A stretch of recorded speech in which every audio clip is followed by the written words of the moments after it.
verskyn u lig vir die nasies, 'n vreugdeglans om die mense te verlig, tot die hele wêreld kan sien u is die lig. Mag u lig hier deur ons skyn.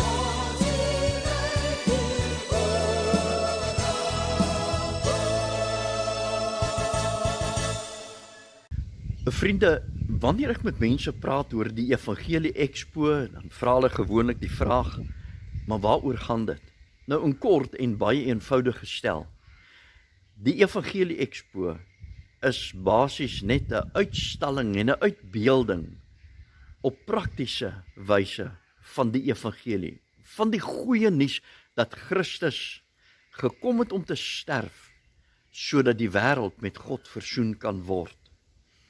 Nou soos wat ek al reeds gesê het, maak ons gebruik van baniere en illustrasies om die evangelie op so praktiese wyse uit te beeld, dat selfs die kleinste kind dit sal verstaan.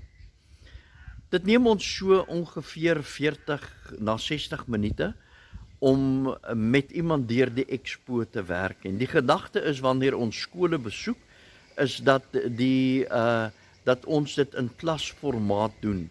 So, dit neem ons, kom ons sê so 40 minute, of hoeveel tyd ons ook al gegee word per klas om deur die expo te werk. Weet jy, die reaksie van die mense was nog altyd gewees, dat hulle so die evangelie so duidelik oorgekom het, dat hulle verstaan. En baie mense het al vir ons gesê, vir die eerste keer in hulle lewe verstaan hulle nou regtig die saligheidsplan. Ons is die Here baie dankbaar vir hierdie wyse waarop ons die evangelie dan op praktiese manier kan uitbeeld. Ons maak dan ook gebruik, soos wat ek al reeds gesê het, van modelle. Die modelle staan langs die baniere, die 13 baniere waarop die evangelie uitgebeeld is. Ons maak gebruik van hierdie modelle om die geestelike, moeilik verstaanbare begrippe vir die mense oop te breek.